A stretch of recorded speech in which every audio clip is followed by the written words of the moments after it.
Okay, wanted to spend some time on the farm insurance and how we handle the coverages there. If you look in the textbook, they've got this packaged in with the business owner's policy chapter. So if you're trying to figure out, well, I'm looking for farm insurance, I don't see it, it's in the same chapter that talks about the BOP in your textbook. So you want to check that out so you can follow along here. All right, so when you think about a farm and how that works, the policy is really based around the idea of a small family farm, right? You've got residential exposures, just like any homeowner does. And then on top of that, you've also got business exposures from the farm. So we've developed a policy that assumes that you've got a family living on this land and operating it. We use a completely different form for agribusiness, large farming operations. And it's really interesting. This is a really good application of what's sometimes called the 80-20 rule, right? So 20%, about 20% of our farms produce 80% of the output. And the other 80% of our farms, the small ones, account for the other 20% of output. It's pretty close to that. And there's all kinds of different contexts where this comes up, right? In business, I can almost guarantee, no matter the business, 80% of your revenue is probably going to come from 20% of your customers. And then you're going to be fighting with the other 80% of your customers to squeeze out the remaining 20% of the revenue that you've got. And there's a whole bunch of lessons that are built into that. When you start a new business, look for the 80% of revenue. Start with that. That's where your efforts are going to be most rewarded. Coming back to the farm, that's been a miracle of efficiency if you look at American farming. I mean, it wasn't that long ago. Yeah, I understand you talk 100, 150 years ago, that's a long time. But in terms of development in society, that's a relatively short period of time to go from, it used to take 80% of our population to feed our nation. Pretty much everybody's subsistence farming. Everybody's working their own property, raising their own food, feeding their family with it, trading the extra to get the things that they can't produce themselves. But that was most people. That's how most people lived. And now it's less than 3% is not only producing enough food to feed the U.S., but we're also feeding a good chunk of the rest of the world. It's an absolute miracle of efficiency of what's happened in American farming over the last 150 years. And it would be remiss not to point that out, even though we're only really supposed to be talking about insurance.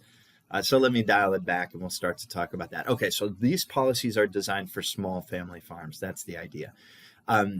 If you're agribusiness, where you don't have people living on the farms, well, they use a different form because you don't need the residence coverage. We're going to look at the ISO form, the Insurance Services Office form, when we start to talk about the coverage specifically here and how that's designed.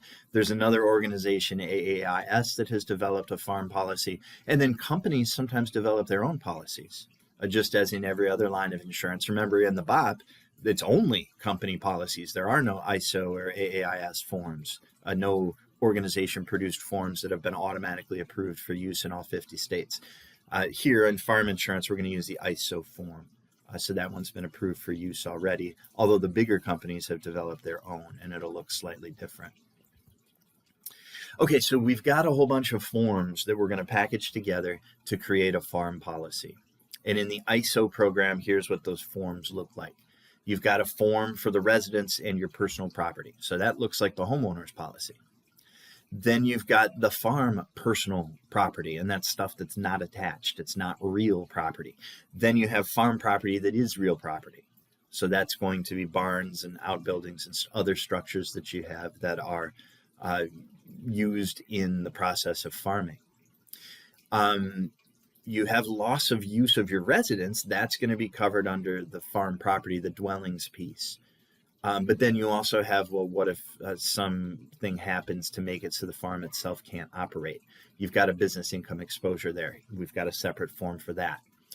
We've got our standard 3 cause of loss forms that you're going to have to choose. Either the basic form, which is named perils, broad form, also named perils, but we're adding a few more, or open perils. Everything's covered unless it's excluded. We call that the special form. So yeah, you're going to have to choose a cause of loss here form, just like you did in the CPP when we talked about that. Inland marine, We might use that for farm for equipment that's big and that can be driven on public roads. If that's the only thing that you're trying to insure, then you're probably better off using an inland marine form if you don't have a lot of farm personal property. We'll talk about that more as we move along. Then, yeah, you've got liability exposure here. And then, of course, as always, we have endorsements. So these are all the different forms that you're going to need to put together to insure your farm. And again, we're packaging the residential coverages and the business coverages. Liability is interesting because you've got personal liability and you've got business liability. We're going to fold that together all into one. Okay, so we've got lettered coverages, and this is the only way to keep it straight. You've got to be able to identify A, B, C, D, E, F, and G. You've got G coverages here. A through D are easy. You should have seen this before in RMI 270. This mirrors the HO3 policy, right? Coverage A is the dwelling. Coverage B is other structures. So here, usually we're talking about a garage. That's the primary thing. There might be a swimming pool or a gazebo, something like that. But it's residential other structures. Farm other structures are going to be handled elsewhere. Coverage C is your personal property, household personal property, not farm personal property. That's going to be coverage E and coverage F. Coverage D here again is loss of use for the residents, right? So that's your indirect loss exposure. Fire burns down my house. I can't live there while it's being rebuilt. I need a hotel. I need an apartment. I need somewhere else to live. That's not inexpensive. So coverage D is going to be where we find the coverage for that. Coverage E and F, now we're talking about farm personal property.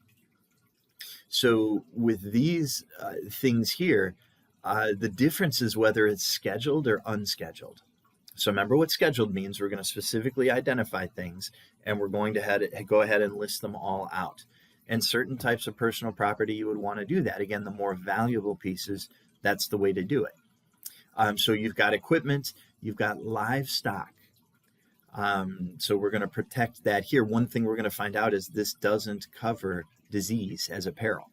So you can cover your livestock, but not against disease. And that's a major exposure that you have to think about. We've got another way to cover that that's coming up. So coverage E, scheduled farm personal property. We're going to list out everything of the farm property, and we're going to insure it separately. Coverage F is stuff that's not specifically listed. So that's going to be, there's all kinds of pieces of property that end up and accumulate after you've done years of farming. There's all kinds of property that you have. And if you had to schedule every single little thing, that would be extremely difficult, especially when you get into maintenance and tools and things like that. Some of that stuff is particularly expensive, but you're talking about potentially hundreds or maybe even thousands of items, and scheduling those items just isn't something that seems to justify the amount of time it would take. So it's possible to have both of these coverages. And a lot of people would do that. We'd specifically list certain things under coverage E, and then we'd say, all right, yeah, we've got all the rest. You'd have a single limit. Yep, we need another $200,000 to cover all our miscellaneous stuff that we didn't feel like listing out separately. Once you do that, though, we have to make sure you don't under-insure, right? Remember, under-insuring causes us a problem when we have partial losses.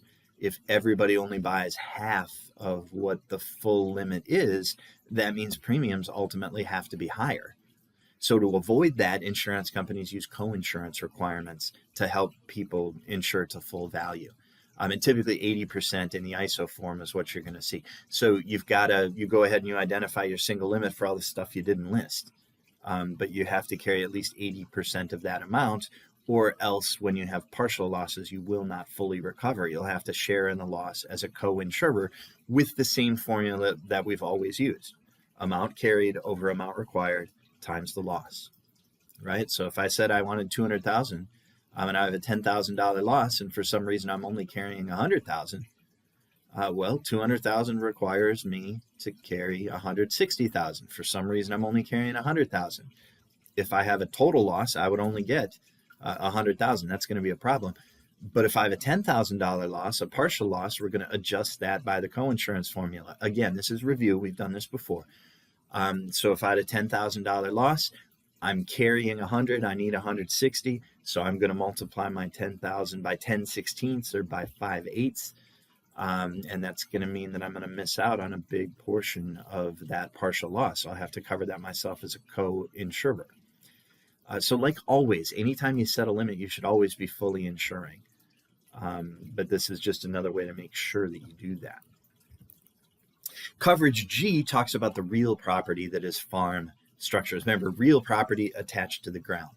So these are going to be barns and outbuildings and silos and other farm structures, whatever you've got. Here we can use scheduled coverage. And in a smaller operation, it'd be real easy to do scheduled coverage. You might only have 4 or 5 buildings. You got a huge operation, you got 200 buildings. Okay, maybe we want blanket insurance here, just for simplification. Now, these buildings, we're not talking about the residents and we're not talking about the garages. Here's where those are covered. The dwelling, again, is coverage A. Private garage, anything like that, is going to be coverage B. Sorry, I'm trying to scroll this upward. So I wanted people to be able to see this. I guess you can see it now. There, full slide. Farm personal property. We talked about already. Barns, outbuilding, and other farm structures. This is coverage G. This is the real property. This is stuff that's attached to the ground. That's what I wanted you to see. I don't think you could really see that full title with the cutoffs that I'm using in the camera here. Then we come to farm, inland, marine. This is a separate form. It does not have its own coverage letter. This is a completely separate form for inland marine, and we're also going to have a livestock form. You could cover these things under coverage E or coverage F. So mobile agricultural machinery and equipment. So think about something like a combine. Think about a manure spreader. Think about a type of equipment that could also be towed or operated on public roads, and you might want to insure that separately. Where the inland marine form comes in useful is when you don't need any other personal property coverage. You just have equipment like this. Then the inland marine makes the most sense to cover this. This will be the easiest way to do it than trying to shoehorn it into a form that's really designed for multiple pieces of equipment. So coverage E and coverage F, that's where we're handling the farm personal property. And again, the difference, coverage E, we're actually listing and scheduling. Coverage F is just a limit, a single limit that covers all your property, and you don't have to list things separately. And again, lots of people would use both. Some things should be separately listed and some things don't need to be. And some people would say, you know what, we don't need either of those. The only valuable property we have that's worth insuring is mobile agricultural machinery and equipment. And if that's the case, an inland marine form might be the way to go, this farm inland marine form. We're also going to use special insurance for livestock on this form.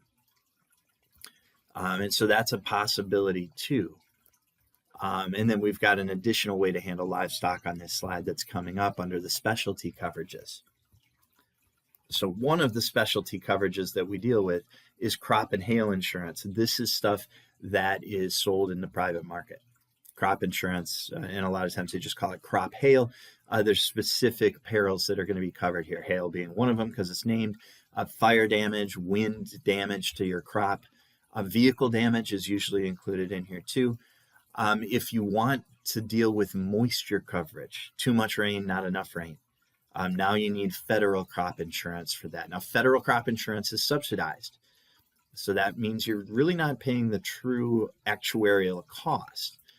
And that's something that a lot of places, a lot of farmers in a lot of areas really have to think about. You know, these types of perils are a little scary because you're completely at their mercy. You have zero control. There's not a lot of risk control that you can take here. I mean, what would you do? Erect a gigantic tarp that would cover your whole field and then open it and close it based on the weather? It's just not feasible. It's not practical. That doesn't make any sense at all.